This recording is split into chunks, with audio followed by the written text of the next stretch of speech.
Mes chers élèves, tenez maintenant devant vous le polycope du résumé du dernier jour d'un condamné.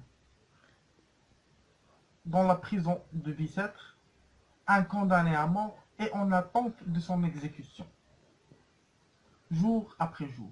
Puis, à mesure que l'échéance fatale se rapproche, heure après heure, il note ses angoisses, ses espoirs fous, ses pensées, ainsi que les événements qui rythment la vie de la prison. Le narrateur, dont on ignorera toujours le nom, l'âge ou bien même le crime, les feuillets de son journal racontant sa vie ayant été perdue rappellent seulement les circonstances de son procès et de sa condamnation. Il décrit sa cellule qui ressemble déjà à un tombeau. Sur les murs, les condamnés qui l'ont précédé ont griffonné des inscriptions. Ils assistent au ferrage des forçats et à leur départ pour le bagne de Toulon. Il entend la complainte en argot que chante une jeune fille. Il ne souhaite plus qu'une chose, fuir, s'évader. On lui apprend que son exécution aura lieu le jour même. Il est transféré à la conciergerie, où il rencontre un Frioche, un autre condamné à mort. D'angoisse en hallucination, de malaise au cauchemar, il éprouve une épouvante grandissante. Comment meurt-on sous la guillotine? Un prêtre le visite. Le condamné aimerait dialoguer avec lui pour pouvoir affronter la mort avec plus de courage.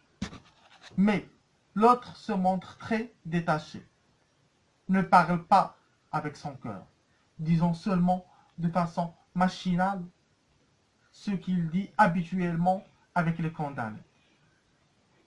La visite de Marie, sa fille âgée de 3 ans, loin de le consoler, le laisse dans un état. Bonjour mes chers élèves.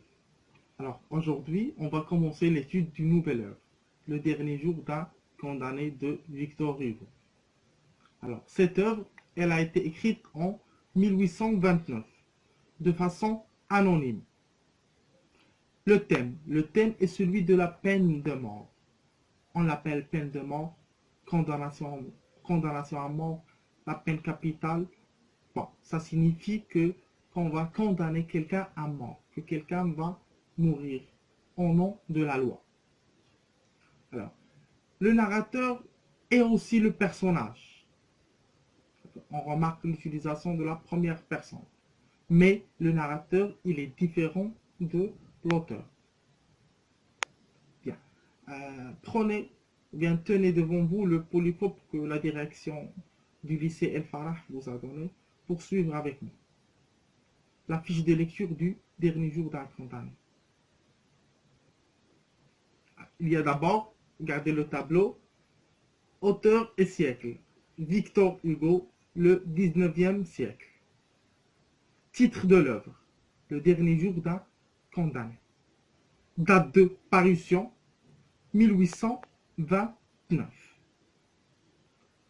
Forme narrative. Alors, récit à la première personne. Je.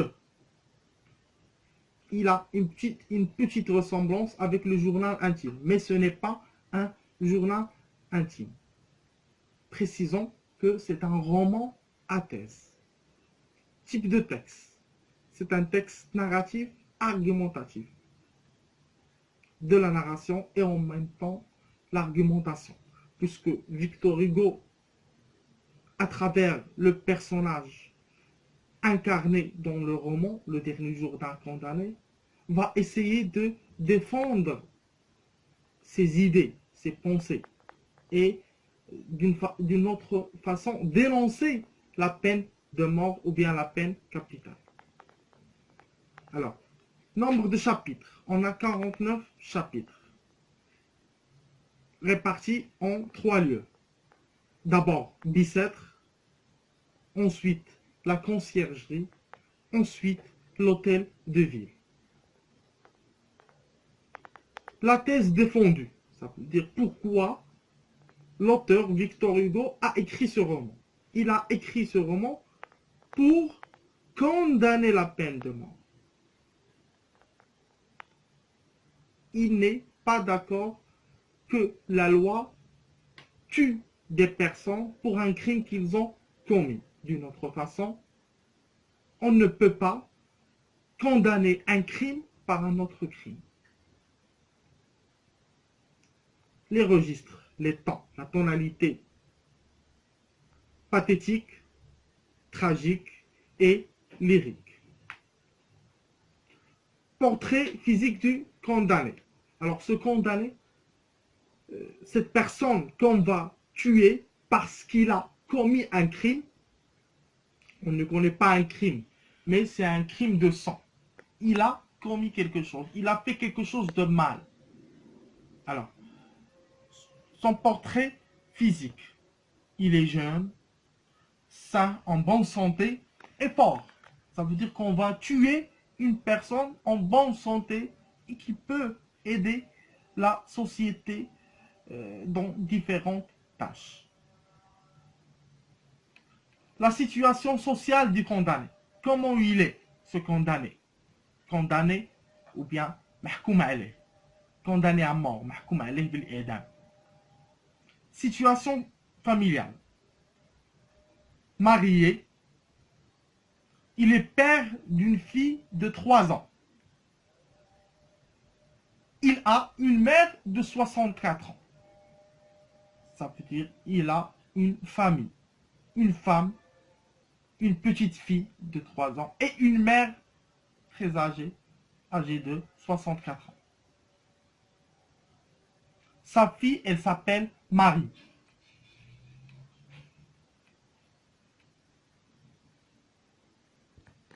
On remarquera à travers la lecture du roman différentes figures de style, telles que les métaphores, les comparaisons, les entités, les hyperboles, les anaphores, les gradations, énumérations. Toutes sortes de figures de style. C'est un texte riche en figures de style.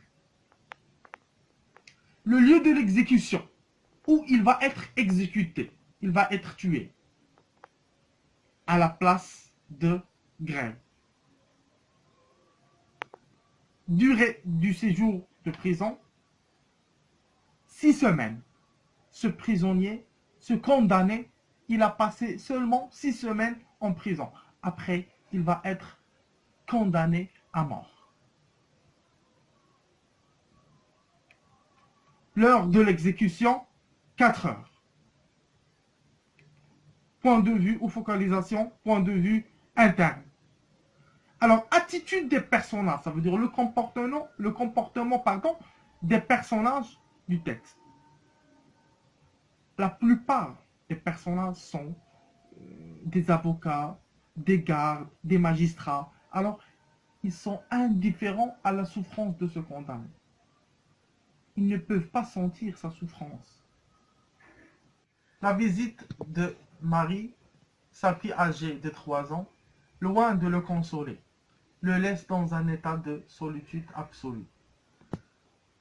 Elle lui a dit que son père est mort, car c'est ce que sa mère lui a dit.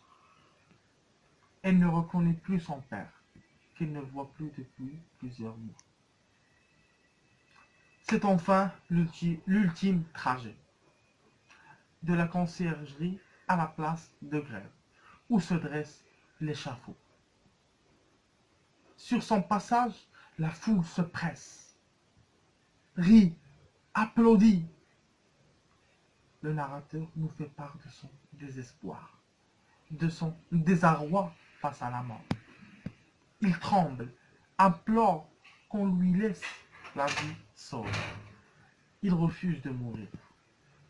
Il préfère souffrir, même être forçat, que de passer sous le couteau de la guillotine. Puis, il finit par se résigner, commencer à accepter sa mort. accepter son sort et l'affronter. Se questionne sur son destin dans l'au-delà et l'imagine de diverses façons. Il parle d'un retour à l'enfer. Il imagine que après sa mort, son esprit errera dans un de ces endroits pour l'éternité. Il est 4 heures. Au bourreau désormais accomplir sa sinistre besogne, son travail. Le condamné à mort vit ses derniers instants, cessant d'écrire quand le moment de l'exécution est arrivé.